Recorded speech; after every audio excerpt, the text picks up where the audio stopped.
क्या ममता बनर्जी के गढ़ में सेंध लग चुकी है? क्या कोलकाता के राइटर्स बिल्डिंग की दीवारों के पीछे हार का डर नहीं बल्कि अस्तित्व बचाने की छटपटाहट है?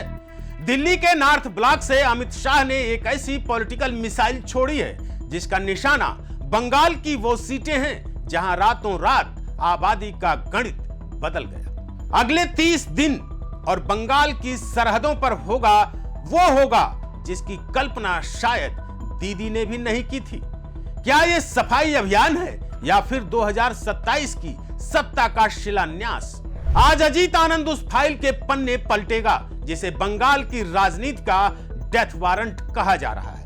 यहां सस्पेंस गहरा है और सच भी है, दहला देने वाला। नमस्कार साथियों, आप देख रहे हैं YBN नेशनल और मैं हूं आपका दोस्त अजीत आनंद। बंगाल का चुनाव सिर्फ नतीजों का खेल नहीं था, वो तो एक झांकी थी।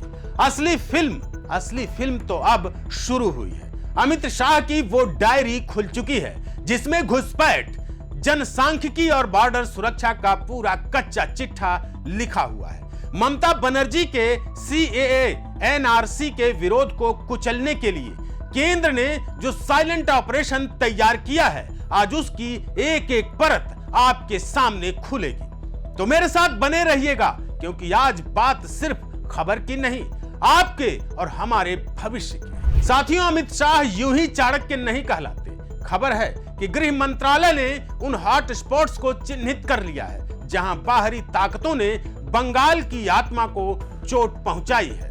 मुर्शिदाबाद, मालदा और नदिया ये वो जिले हैं जहां डेमोग्राफी का बैलेंस बिगड़ चुका है। अमित शाह का सीधा संदेश है, कानून अपना काम करेगा और कानून के हाथ बहुत लंबे हैं। दूसरी ओर ममता बनर्जी ने इसे बंगाल की अस्मिता से जोड़ दिया है। लेकिन दीदी कब तक उन लोगों को बचाएंगी जिनका नाम वोटर लिस्ट में तो है लेकिन वतन की लिस्ट में नहीं?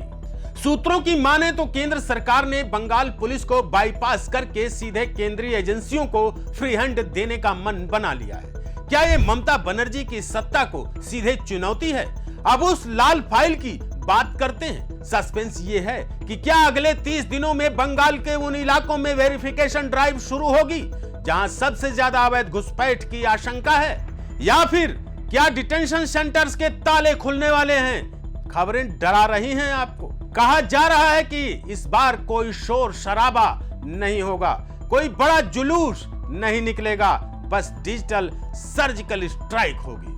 आपके आधार कार्ड, आपके राशन कार्ड और आपकी नागरिकता के बीच उस लूप होल को बंद किया जा रहा है जिसका फायदा उठाकर कुछ लोग दशकों से देश के संसाधनों पर डाका डाल रहे हैं। कहा जा रहा है कि लिस्ट तैयार है, बस ऊपर से हरी झंडी का इंतजार है। तो चलिए अब सस्पेंस को खत्म करते हैं और दूध का दूध, पानी का पानी अलग करते हैं। दिल्ली का असल प्लान क्या है ये समझिए। अमित शाह का त्रिशूल प्लान क्या है? पहला, CAA के जरिए शरणार्थियों को सम्मान। दूसरा, NRC के जरिए घुसपैठियों की पहचान। और तीसरा, डिजिटल मैपिंग के जरिए विदेशी फंडिंग पर लगाम। ममता का चेकमेट। केंद्र सरकार ने तय किया है कि अब नागरिकता के मामले में राज्य सरकार की रिपोर्ट अनिवार्य नहीं होगी, यानी दीदी चाह कर भी फाइल नहीं रोक पाएंगी।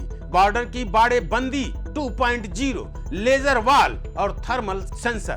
परिंदा भी पर मारेगा तो नहीं। ये कोई चुनावी जुमला नहीं है साथियों, ये 140 करोड़ भारतीयों के हक की बात है। अगर पश्चिम बंगाल के सीमावर्ती जिलों में आबादी का संतुलन बिगड़ता है तो उसका सीधा असर उत्तर प्रदेश और बिहार की सुरक्षा पर भी पड़ता है। अमित शाह ने साफ कर दिया है कि वोट बैंक के लिए देश की सुरक्षा से समझौता अब बर्दाश्त नहीं होगा। साथियों, क्या हम एक और विभाजन की नींव पड़ने देंगे? क्या हम चुपचाप देखते रहेंगे कि कैसे बाहरी लोग आकर हमारी जमीन, हमारे हक और हमारी नौकरियों पर कब्जा कर रहे हैं? गृह मंत्री अमित शाह और मुख्यमंत्री ममता बनर्जी के बीच की ये जंग अब सिर्फ दो नेताओं की जंग नहीं है, ये भारतीयता और घुसपैठ के बीच का महायुद्ध है। आपको क्या लगता है, क्या बंगाल में ये सफाई अभियान अब अनिवार्य हो चुका है? क्या ममता बनर्जी का विरोध जायज है या ये सिर्फ राजनीति है। कमेंट में अपनी राय का ज्वालामुखी फटने दीजिए, वीडियो को शेयर कीजिए ताकि सच की ये गूंज हर घर तक पहुंचे। YBN नेशनल को सब्सक्राइब करें और घंटी वाला बटन जरूर दबाएं, क्योंकि यहां खबरें नहीं सच दिखाया जाता है। अगली रिपोर्ट और भी बड़ी होगी। जय हिंद, जय भारत।